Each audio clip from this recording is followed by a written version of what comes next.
Hello students, मैं शरीफ खान आपका स्वागत करता हूं class 12th RBSC online class में। जैसा कि हमारे चल रहा था चैप्टर नंबर 4.1 हमने शुरू की थी, लेकिन जो है कुछ स्टूडेंट्स के कमेंट्स आए हैं कि सर एग्ज़ाम ये जो चैप्टर नंबर 3 है, चैप्टर नंबर 3 में दो एग्जाम्पल प्रॉब्लम कर रहे हैं, तो वो दो एग्जाम्पल आप समझा दें। तो वो दो एग्जाम्पल मैंने डाले हैं, एक तो एग्जाम्पल नंबर 1 है और एक एग्जाम्पल नंबर 7 है। देख लें आप इनको, काफ़ी टाइम है अपने पास। जो भी कन्फ्यूज़न हो इस तरीके से मुझे सेंड कर दे ताकि मैं आपको बता दूंगा। यहाँ देखिए आप लोग, इसने दिया है एग्जाम्पल नंबर 1, देखिए आव्यू ए का क्रम जो है 3 × 5 है तथा आर आर ए की पंक्ति आव्यू है, तो आर का क्रम लिखिए। तो सबसे पहले मैंने 3 × 5 क्रम का एक आव्यू लिखा। अब 3 × 5 क्रम का आव्यू जो मैं लिखूंगा तो उसका मतलब ये कि 3 तो पंक्तियां और 5 स्तंभ। तो A11, A12, A13, A14, A15, A21, A22, A23, A24, A25, A31, A32, A33, A34, A35, ये मैंने 3 × 5 का जो है एक आव्यू बनाया आपके। अब इस आव्यू में दो तरीके से क्वेश्चन बनते हैं, आप लोग देखिए इसको। यहां दिया है आर पंक्ति आव्यू है, पंक्ति आव्यू। तो पंक्ति आव्यू जो है ना, तो उसमें स्तंभ तो वो के वो ही लेंगे हम, क्या लेंगे 5, और पंक्ति की संख्या कर देंगे 1। तो इसका आंसर होगा हमारे 1 × 5 क्रम का आव्यू होगा आपके आर। अगर ये ही क्वेश्चन, ये तो क्वेश्चन नंबर 1 है, ये क्वेश्चन नंबर 2 आप देखिए, इसने दिया नहीं है लेकिन मैंने बता दिया कि आर स्तंभ आव्यू हो। अगर स्तंभ आव्यू हो तो फिर क्या होगा, तो फिर ये होगा आपके कि आर का जो क्रम होगा ना, तो उसमें स्तंभ की संख्या 1 हो जाएगी और पंक्ति कितनी दी है इसने ऑलरेडी 3 दी है, तो ये आपकी 3 आ जाएगी। तो 3 × 1 यानी कि जो आपको दे रखा वही आएगा और जिसका पूछा है उसका 1 आ जाएगा। जैसे पंक्ति पूछी तो पंक्ति 1, स्तंभ पूछा है तो स्तंभ 1 हो जाएगा, और जो आपको क्रम दिया है वो, जैसे 5 दिया है तो 5 आ जाएगा, 3 दिया है तो 3 आ जाएगा। ठीक है। एग्जाम्पल नंबर 7 देखिए आप लोग। एग्जाम्पल नंबर 7 इसने दिया है, यदि ए 4 2 -5 1 0 3 2 × 3 क्रम का आव्यू दिया है तथा बी जो है 6 7 -7 0 -1 2 5 1 0 3 3 × 3 क्रम का हो, तो आप ए बी और बी ए जिसका अस्तित्व हो ज्ञात करना है। तो मैं बता, ए बी हम निकाल सकते हैं क्योंकि हम दो पंक्तियों को 3 स्तंभों से इंटू कर सकते हैं। यहाँ देखिए 2 पंक्ति और 3 स्तंभ इंटू हो सकते हैं। क्यों? क्योंकि इसमें भी पंक्ति में कितने एलिमेंट है, 3 है, मतलब कितने अवयव है, 3 है, और यहाँ पर भी कितने अवयव स्तंभ में, 3। तो ये इससे इंटू हो जाएगा, ये इससे हो जाएगा, इससे इंटू हो जाएगा, हमारे आ जाएगा इजी वे में। तो देखिए आप ए इंटू बी आप निकाल सकते हो। आपको पता है ये आपने ए आव्यू लिख लिया, ये आपने बी आव्यू लिख लिया। पंक्ति को स्तंभ से, पंक्ति को स्तंभ से, पंक्ति को स्तंभ से, फिर पंक्ति को फिर स्तंभ से, फिर पंक्ति को फिर स्तंभ से, फिर पंक्ति को फिर स्तंभ से आपने कैलकुलेट किया, और कैलकुलेट करके आप क्या है 24 - 2 - 5 -28 4 0 0 10 -15 6 0 3 -7 0 0 0 0 9। तो यहाँ देखिए आप लोग, ये घटा आपके -7 और -5 और -2 माइनस के साथ, -7 आपने माइनस किया 24 में से, तो ये आपके 24 में माइनस हुआ, तो कितना बचेगा आपके 17। यहाँ देखिए आप लोग, ये आपने 4 जो है माइनस किया 28 में से, तो आपके बचा माइनस का 24, और यहाँ पर घटाया आपने इनको, तो यहाँ बचा आपके माइनस के 5, और यहाँ पर ये है 9, और यहाँ पर ये है 7, और यहाँ पर ये है 9। तो ये आपके ए इंटू बी जो है ये आपके बनेगा 2 × 3 क्रम का आपके पंक्ति आव्यू, सॉरी एक आव्यू बना। लेकिन आप कहो कि सर बी ए निकालो, तो बी ए का अस्तित्व नहीं होगा, क्योंकि जो बी है वो 3 × 3 क्रम का है और ए जो है वो 2 × 3 क्रम का है, और कभी भी 3 पंक्तियों को 2 स्तंभ से इंटू नहीं कर सकते। ठीक है।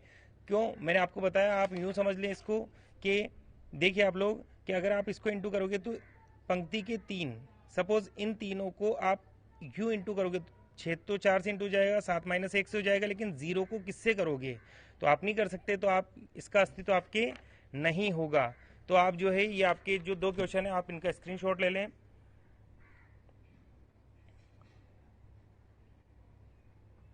एक क्वेश्चन ये है आपका अस्तित्व नहीं है, मतलब इसमें जो आधा है वो ये है। अब आप देखिए इसको, हम आ जाते हैं वापस से चैप्टर नंबर 4 में, और 4 में जो है 4 में कुछ बेसिक्स रूल्स जो है मुझे बताने थे आपको। विशेष रूप से इसमें 5 नियम है, 5 रूल्स हैं इसके। अब 5 रूल्स में से आप समझिए रूल नंबर 1 समझिए आप। रूल नंबर 1 ये है कि सपोज आपको एक सारणिक दिया है 2 4 3 5, ठीक है। तो आप जो है जैसे ये आपको स्तंभ है तो स्तंभ की जगह आप इसको 2 क्रॉस 2 का है ये, आप इसको स्तंभ की जगह पंक्ति और पंक्ति को स्तंभ में चेंज कर सकते हो। आप देखिए 2 4 है ना, तो आपने 2 4 लिख दिया, और 3 5 है तो आपने 3 5 लिख दिया, और दोनों से देखो इनके मान में कोई फर्क नहीं पड़ता है। ये देखिए आपको पता है मान कैसे निकालते हैं हम इसका, कैसे मान फाइंड करते हैं इसका, क्रॉस मल्टीप्लिकेशन करके। तो ये मैंने किया 5 दूना 10 और 4 3 -12, तो ये बचा आपके 2, और यहाँ भी देखिए आप 5 दूना 10 और 4 3 -12, तो यहाँ बचेगा आपके -2 और -2। तो देखिए मान सेम है। तो रूल नंबर 1 यही है कि आप इसको चेंज कर सकते हैं। रूल नंबर 2 देखिए आप लोग, रूल नंबर 2 इंपॉर्टेंट रूल है। इसमें क्या दिया है आपको 3 क्रॉस 3 का जो है आपको एक सारणिक दिया है, 3 6 9 4 7 0 5 8 2। मैं यूं कह रहा हूं आपसे कि आप इसमें किन्हीं 2 स्तंभों को आपस में बदल सकते हैं। जैसे ये सेकंड स्तंभ है तो सेकंड को फर्स्ट की जगह पे और फर्स्ट को सेकंड की जगह पे अगर ले जाते हो तो आपको इसका चिन्ह बदलना पड़ेगा। आप किसी भी पंक्ति को किसी भी पंक्ति में बदल सकते हो। आप इसको यहाँ और इसको यहाँ भी ला सकते हो, किसी को भी, लेकिन बस इतना सा करना आपको कि आप जब भी चेंज करोगे तो आपको चिन्ह जो है वो माइनस का लगाना पड़ेगा। ऐसे ही आप पंक्ति को भी चेंज कर सकते हो। आप इसको यहाँ और इसको यहाँ ले जाते हो तो तब भी आपको क्या करना पड़ेगा, चिन्ह बदल के रखना पड़ेगा। देखिए आप लोग 6 4 5 था, तो ये आपने 6 4 5 जो है यहाँ पे था पहले पे लिख दिया और इसको सेकंड पे लिख दिया, तो आपके जो है इसका चिन्ह बदल दिया आपने। रूल नंबर 3 देखिए आप लोग, रूल नंबर 3 आपको जो है वो ये है कि आपको किसी भी सारणिक में अगर जैसे आपको दिया है 8 9 2 4 2 8 और 8 9 2, अब मैं आपसे यूँ कह रहा हूँ कि अगर किसी भी सारणिक में 2 स्तंभ समान हो, 2 स्तंभ के सारे एलिमेंट्स बराबर हो, जैसे 2 2 9 9 और 8 8 सेम हो, तो आपके जो है उसका जो मान होगा, उसकी जो वैल्यू होगी वो आप 0 होगी। चाहे तो आप कैलकुलेट करके इसको देख लेना। जरूरी नहीं है कि स्तंभ की बात हो, पंक्ति में भी अगर 2 पंक्तियां सेम हो, इस पंक्ति को देखिए और इस पंक्ति को देखिए, आप 2 रोज को देख लीजिए, 2 3 1 2 3 1 सेम है, तो अगर 2 पंक्तियां समान हो तो उसका मान भी आपके 0 होगा। ये रूल नंबर आपके 3 है। रूल नंबर 4 देखिए आप लोग, अगर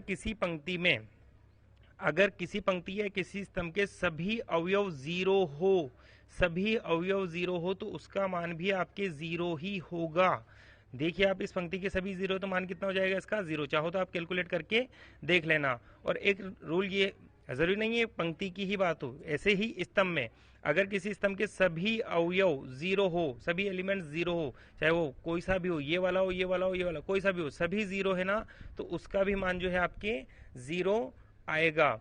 अच्छा रूल नंबर 5 देखिए आप, रूल नंबर 5 देखिए कि अगर डेल्टा से हम किसी सारणिक को व्यक्त करते हैं, किसी सारणिक का मान हमें दिया है, अगर हम किसी सारणिक के किसी एक अंक से इसको गुणा करना चाहे तो गुणा से हमारे क्या होता था, पूरी वो आव्यूह पूरा इंटू होता था। लेकिन यहाँ पर सारणिक जो है, सारणिक में ये होगा कि कोई हम एक पंक्ति या कोई एक स्तंभ गुणा कर सकते हैं, जरूरी नहीं है सारे ही करें।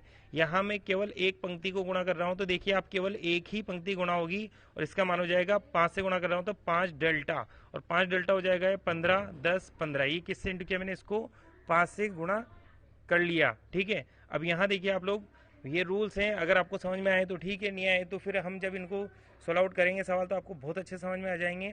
और अगर फिर भी कम समझ में आए टेंशन मत लेना, एक बार फिर समझा दूंगा और इसका स्क्रीनशॉट आप ले लें।